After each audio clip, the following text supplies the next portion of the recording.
What is good, my anime people, sir, sir? Uh, I honestly want to thank y'all. I'm gonna let this dude try to act like he's tough. Um, this was an amazing year of anime. I forgot how many ridiculous hitters actually came out this year. I had to actually go back to my videos to take a good look at just how amazing some of this stuff was. And I think my thumbnail should tell you just some of the shows I want to talk about really quickly. So I do apologize if this is off, uh, like if it's just not shaped really well. There hasn't been any shows I've been watching, and I haven't posted anything because of it. So I wanted to get this out before I did Shaman King and all those other shows as well, just to put something else out there, regardless of you know, this getting views or not. It's more or less for my channel. But the first show I really want to give shots out to is on the thumbnail. It's going to be at the bottom right, and I always pronounce it wrong. It's like Kiyumon Jojo Disho, something along those lines. But this show was definitely under a small community of people that I was watching and talking about it when it first launched. It's about a boy who pretty much has no real emotions anymore. Not only did the people who raised him do him dirty, but once he was actually put in a position to do good, he all he was really used for was the things that no one else wanted to do, and that was getting rid of like bodies or something along those lines. If I remember correctly, I think monsters were showing up and some villagers were going missing. Um, Hence, there's another couple of villagers who actually thought they killed him, but come to find out he's immortal as long as his head can regenerate. I believe he's immortal, or vice versa. Like, as long as there's something left of him to regenerate, he can regenerate. Uh, the couple of cast members that they added, the girl dog who's hunting him down at times, his two roommates, one's an ice user, the other one uses spider webs, and their leader who practically can turn himself in. He turned his like hand into a gun. I'm pretty sure he turned his whole body into metal as well, or something along those lines. So very, very just like cool overall things that they've overall just sorry, I said overall a lot. Just some interesting quirks and whatnot. The thing that really caught me about the show is how emotionless this kid is and how he continuously does things without really thinking about it, but ultimately really wants to help these people around him that finally treat him like family. I think I'm just going to work my way from the right to the left. So if you are accustomed with the thumbnail, please do get accustomed with it. I'm going to start from the right side and make my way over. So the next one up is Jujutsu Kaisen, and this is an obvious one that should be on most people's list for top anime of 2021.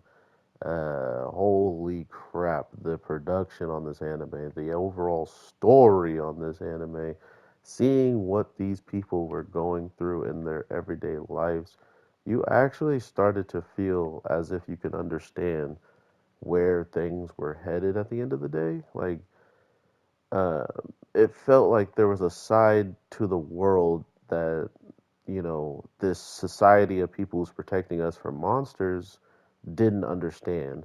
And the side that are monsters kind of understood where the people who are hunting them down are coming from, right? They're hunting them because they kill weaker humans, people that can't even see them, let alone there's people like this main character who winds up in the wrong place at the wrong time, but eating a finger and becomes this ridiculous, powerful demon who, or a curse, I should call him, excuse me. And by becoming this curse, he is more of a threat than anything we practically see throughout the whole entire season of him being kind of misled in a long term of missions that he goes on. All of these missions that he winds up doing and getting stronger or learning more about his teammates, whatever the case is, these are the things that you start to question. Why is someone who just joined and who has just, spoilers, died within the first couple of episodes? Uh, why is this happening? Why is he showing up to these ridiculous battles that even mid-ranked people shouldn't be showing up to? So that was a really cool way to introduce that show. The next one is Megalobox, baby. Megalobox season two, Hummingbird. That show hurt. There's a lot of shows that hurt, and that one definitely did. Being a huge fan of season one, I thought I knew everything until I knew nothing about this world that we had left after a seemingly bad way to end a what is hype and looked upon fight. They didn't showcase who really won. They didn't show us like how he landed his final blows and ended up winning and being the champion. Regardless, we get a big amount of information through other mediums that he is the number one, fighter. He is the person to beat, not Yuri, but Gearless Joe. And we start like a ridiculous amount in the future, and my man's is going through it. He does not have his normal team. Uh, some of the people that he had with him aren't with him throughout the whole entire journey. Just so much changes through this one season from the other. You would think you're watching a completely different show with a, if you've been watching Marvel or, anything that talks about multiverses, you would think this was just a different Joe at a different time that lost it all, and maybe there was a Joe that kept it all.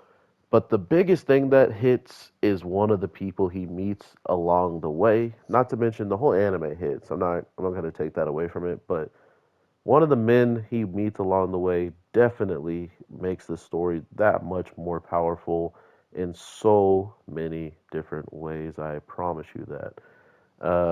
The show that I'm going to talk about next is Tokyo Revengers because it's right in the middle, and I wanted to not block out the main character and Mikey all that much because those are my boys. Okay, if I just had a show with Mikey and the main character, maybe not crying so much, and Mikey just fighting a little bit more.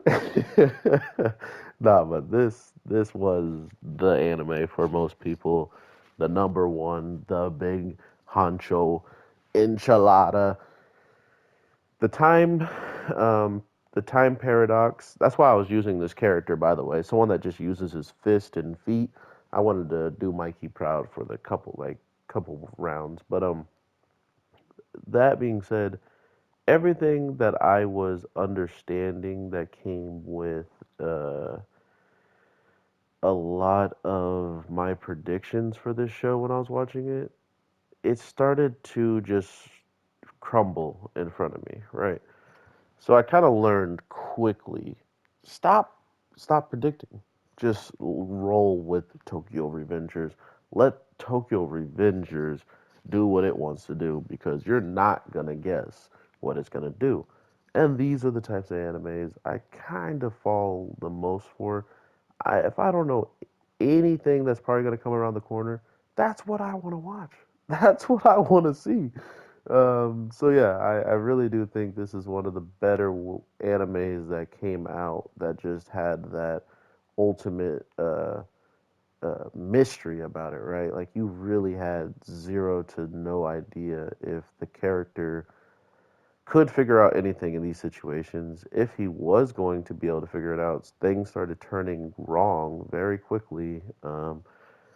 Just overall, the main character crying was the one thing people tried to allude to of it being a bad show for the most part of people's arguments. Like, bro, when didn't he cry? When didn't he do this? And I was like, and when didn't you get entertained as soon as Mikey came in and stole the show? When didn't you get entertained when they introduced Draken? You know what I mean? Like, there's so many. My favorite character, man with the long hair. Is it Baji? I think it was Baji. Yeah, man with long hair pulls out the hair net when he's about to go off, and overall has been continuously showcased to be one of the most deadly members of the crew. And it had so many layers to what was going on, to the point where, like I said, if you continue to guess, you'll probably be wrong and end up hurt at the end of the day.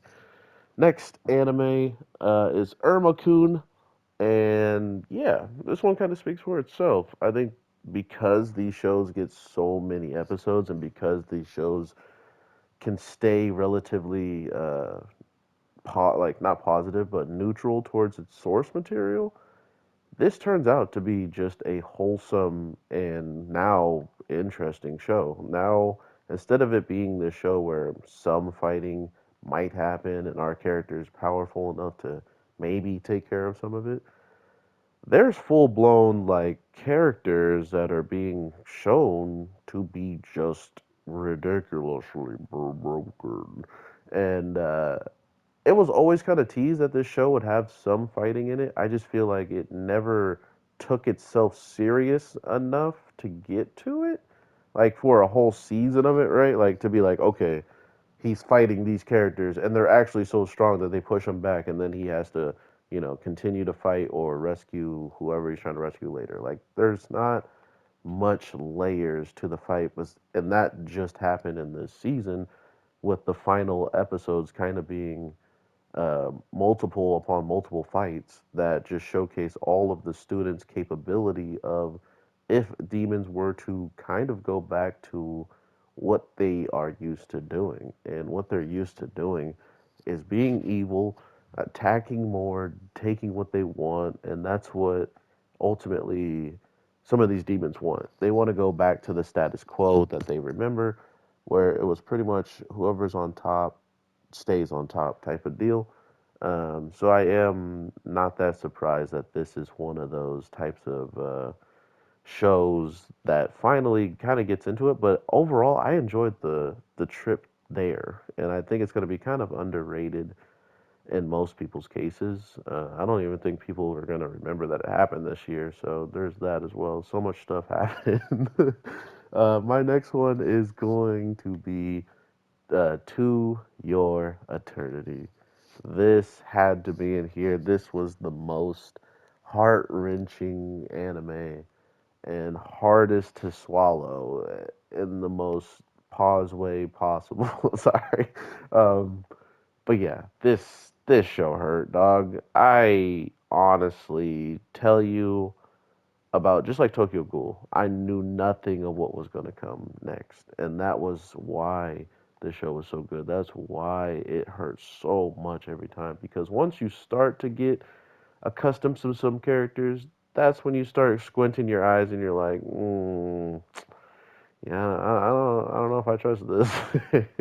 You're like, not today, anime god. Don't take another one with you. Um, this show just takes them all, man. It doesn't care. It's like, you like that character? Gone. You love this character? Gone.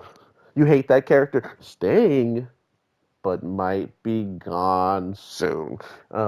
This was just the gone the show. Okay. I really did enjoy a lot of the lessons and the types of crazy, weird demonic monster that we see, kind of like this thing right here.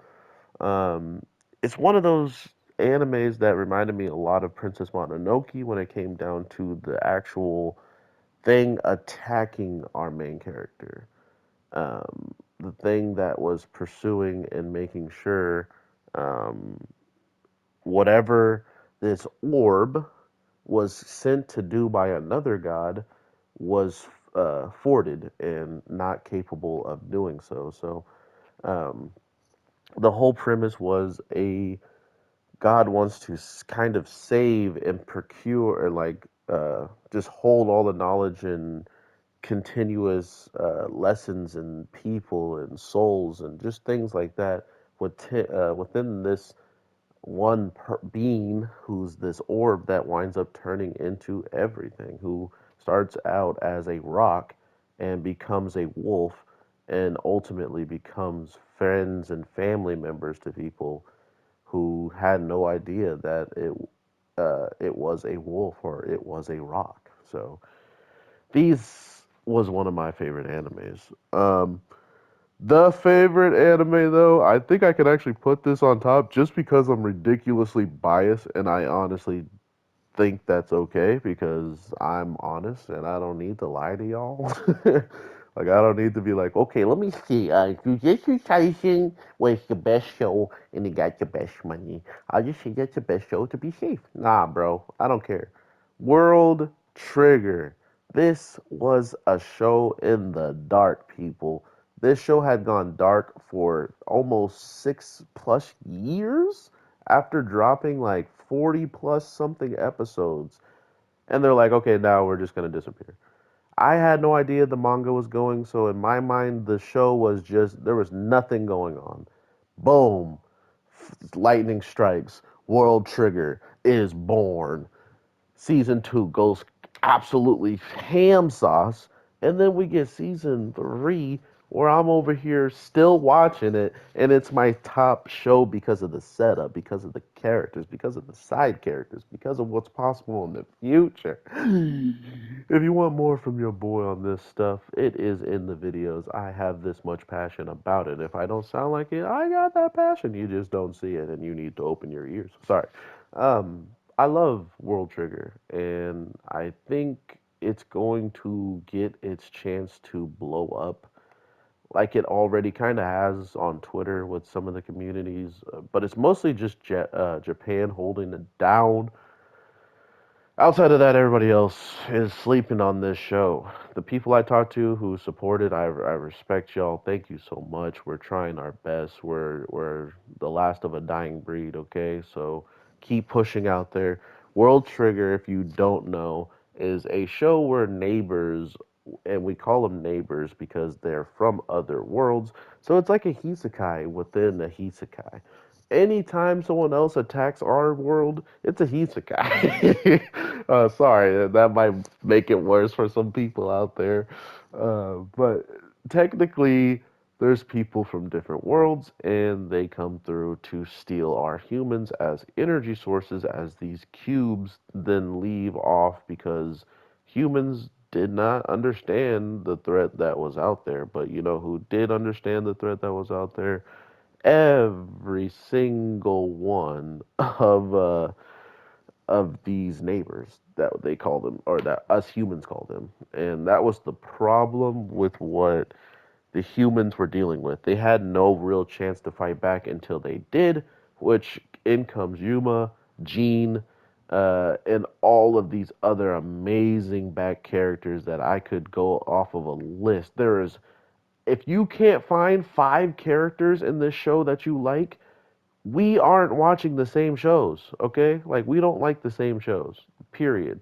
These side characters have more life in them than most of every character in Dragon Ball after they get to their pinnacle points. These characters feel like they have no limits because of how the story is written and because of how the system of how they fight. Not only do they already have their way of fighting, they can always change it up at any given time. If they're shooters, they can become attackers. If they're attackers, they can become supporters. This is why World Trigger has been so interesting because they are just now introducing us to massive cool people that are in the background while still simultaneous giving us a story about neighbors who are kidnapping family members that we're going to go rescue, not to mention uh, they are in a position where they need to rank up and beat the top of the top people in these rank battles to be able to leave to save those family members, which they finally have a chance to in season 3 because you need to watch it and you need to learn. So, with that being said, everybody, I hope you have an amazing day, night, evening. I hope this isn't the worst video, but I also told you in the beginning, this was just so we have something on the channel so y'all can see that, get some Shaman King, all that stuff to make up for the 2 days of no anime because there was just everything I watched, I already covered it. Y'all know, but some of y'all don't, and I may have lost subscribers before it. I don't mind, it's okay. Either they'll be back or they won't. We do what we do here because we love it, and I hope y'all loved some of the animes y'all got to see. Please write them down in the comments below. I would love to hear what your top or some of just the shows you liked in 2021 in general. They don't even got to be the top ones. If you just liked it, that's fine enough for me. I just have to make it oddly specific so I can actually target where I'm going with this video, or it would have been weird. But overall, take care, everybody. Leave a like and subscribe if you don't mind. If you made it this far, I highly doubt anyone did. And if you did make it this far, write in Oprah. Take care and peace.